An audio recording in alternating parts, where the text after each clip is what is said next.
I hit the ground with a thud that echoed through the silence, the world shrinking to a haze of red and white.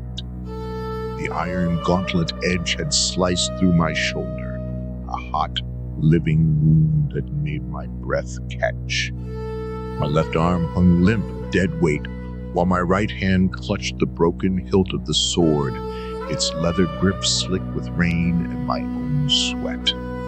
I could feel the bone grinding against the metal plate, a dull, searing pain that pulsed with every beat of my heart.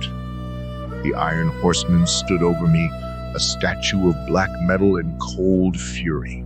Its helm, a perfect circle of darkened steel, held two slits of crimson that seemed to burn brighter with each passing second.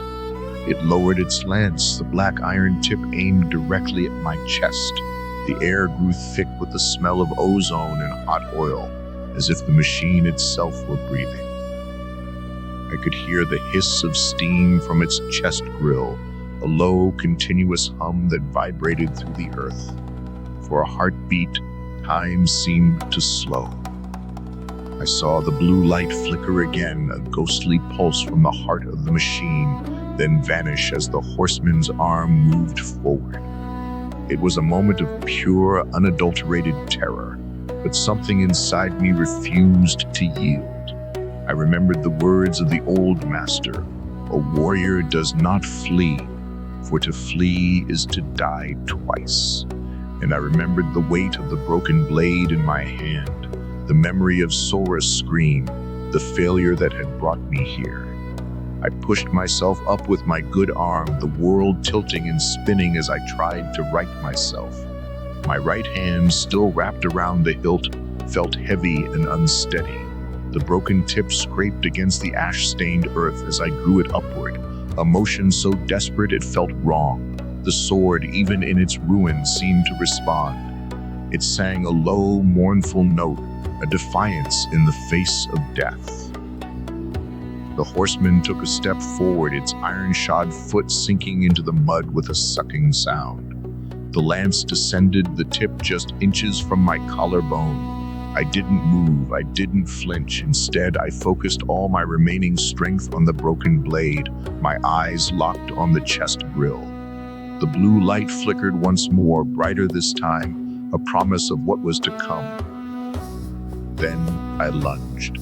Not at the lance, not at the rider, but at the heart of the machine. My right leg shot out, my left arm bracing against the ground as I tumbled forward, the broken tip of the sword aimed directly at the grill. The world blurred as I closed the distance, the rain stinging my face, the pain in my shoulder a distant familiar ache. The horseman's upper body turned, its helm shifting slightly as it prepared to strike, but it was too late. The broken sword tip struck the grill with a crack that sounded like glass shattering. The machine's hum stopped. The crimson slits in the helm widened, then narrowed as if the machine itself were registering shock. Steam erupted from the grill, this time not from the vent but from the point of impact. A blue light blazed forth, blinding, overwhelming as the heart of the machine exploded. The world went dark. Clank. Clank, clank. The rhythmic sound of the iron horseman's steps faded into silence, replaced by the sound of my own ragged breathing. I lay on the ash-stained ground, the broken sword still clutched in my hand. The blue light, once so bright, was gone. The crimson slits in the helm were now dark, empty. I looked up. The sky, once a bruised purple, was now a deep, inky black. The rain had stopped. The field of dead was still, a silent witness to what had just happened.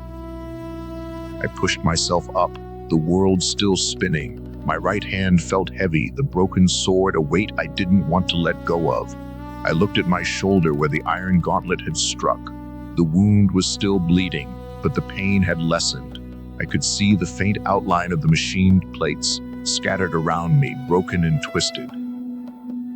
The weight of the broken blade felt different now. It wasn't just a weapon, it was a memory, a testament to what I had done, to the consequences of standing my ground, to the pain of failure, to the knowledge of the machine's heart. I stood, the wind blowing through my hair. The field was empty now, save for the dead and the broken remains of the Iron Horsemen. I looked at the broken sword, the inscription "The moon reflects" in a broken blade etched into the flat of the blade. It was a lie, a broken promise. But maybe in this field of ash and death, the moon did reflect in the broken blade, not in its sharp edge, but in the light of what I had become. I turned, my feet sinking into the mud. The path forward was unclear, the world a blur of black and red. But I knew I had to go on, because the first taste of ash was just the beginning, and the next one would be something else entirely. The rain began to fall again, but this time it was not cold, it was warm, a memory. The sound of the Iron Horseman's steps grew louder from the distance, a new rhythm, a new enemy. I stood, the broken sword in my hand. The world was a field of ash, and I was the only one who could see the moon in the broken blade. And I was ready. Clank, clank.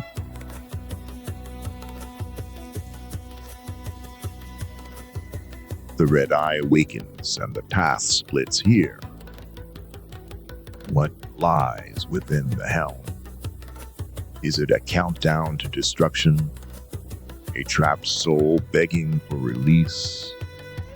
Or a message from the past that changes everything? You decide. Drop your theory in the comments below. The most powerful faith will be forged into the next chapter. Subscribe now to witness the outcome. The saga is yours to write.